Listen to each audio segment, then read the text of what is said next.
Fatty liver মহামারী রূপ নিয়েছে বাংলাদেশে। অনেককেই দেখছি এখন ফ্যাটি লিভারের কারণে লিভার সিরোসিস, লিভার ফেলিওর এবং লিভার ট্রান্সপ্লান্ট করতে হচ্ছে। আমার অনেক পরিচিতজনকে আমি এই পর্যায়ে দেখেছি যাদের ফ্যাটি লিভার থেকে লিভার সিরোসিস হয়ে লিভার ফেলিওর হয়েছে এবং লিভার ট্রান্সপ্লান্ট করা লেগেছে। এই যে ফ্যাটি লিভারটি হলো, এর কারণটা কি? কোথা থেকে লিভারের চর্বি এলো? যে লিভারের ওজন মাত্র 1.5 কেজি, সমস্ত বডির ওজন যে 75 কেজি হয়, লিভার ওজন মাত্র 1.5 কেজি। এই 1.5 কেজির মধ্যে আপনি এত চর্বি জমছে কেন? কিভাবে এই চর্বিগুলো কোত্থেকে আসলো? প্রশ্ন জাগে। সহজ উত্তর, আপনার খাওয়ার নিয়ন্ত্রণ নেই।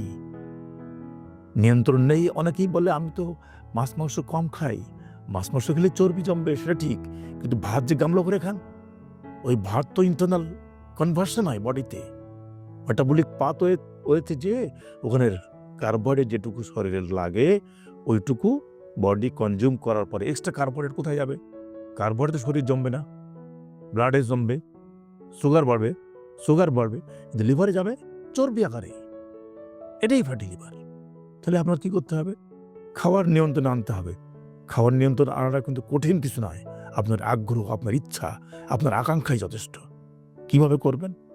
ধরেন আপনার ওজন বেড়ে গেছে, আপনার বডির হাইট হলো 5 ফুট 5 ইঞ্চি, আপনার ওজন হচ্ছে 78 কেজি, বিএমআই হচ্ছে বেশি, হয় ওভারওয়েট না obesity, overweight or obesity. BMI করলে আমরা এই দুটো টার্ম ব্যবহার করি।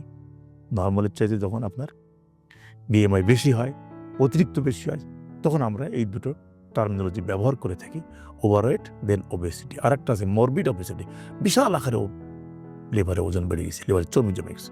গ্রেডিং যদি করি, গ্রেডিং করা হয় গ্রেড 1, গ্রেড 2, গ্রেড 3।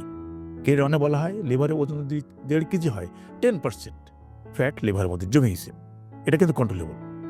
150 গ্রাম যদি আপনার চর্বি লিভারে জমে থাকে, দেখবেন আল্লাহ সমালোচ বলে দেয় গ্রেড 1 ফ্যাটি লিভার, মানে 150 গ্রাম চর্বি আপনার লিভারের মধ্যে আছে। এটা কিন্তু কন্ট্রোলেবল, ইজি ওয়ে। কীভাবে কন্ট্রোল করবেন? খাওয়া নিয়ন্ত্রণ করেন, আর 45 মিনিট থেকে 1 ঘন্টা হাঁটেন। কার্বোহাইড্রেট খাওয়া কন্ট্রোল করেন, মাছ মাংস, মুরগি আর মাছ খান, গরু খাসিটা বন্ধ করে দেন। দুধেও প্রচুর চর্বি থাকে, দুধটা বন্ধ করেন যদি পারেন।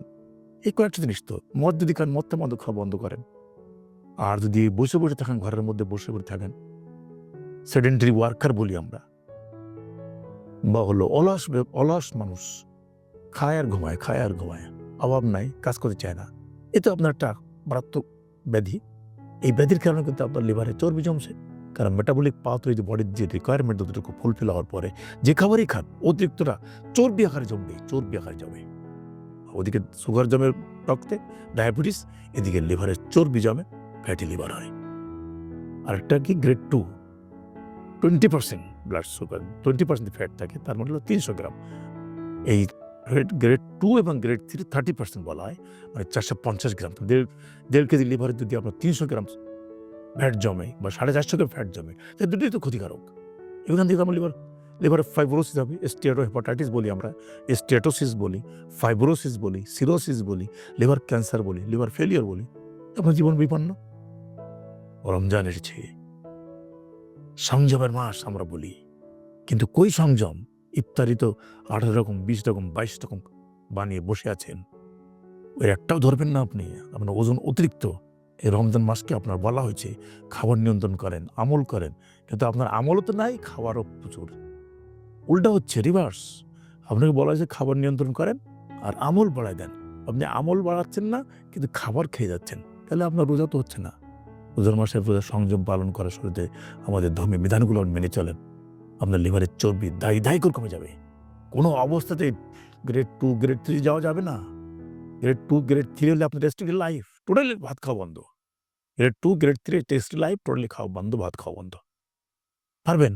মাছ, মুরগি খান, সব ধরনের সবজি তরকারি খান, দেখবেন আপনার লিভার থেকে ওই চর্বি কমে আপনাকে অনেকখানি স্লিম ফিগার বানিয়েছে।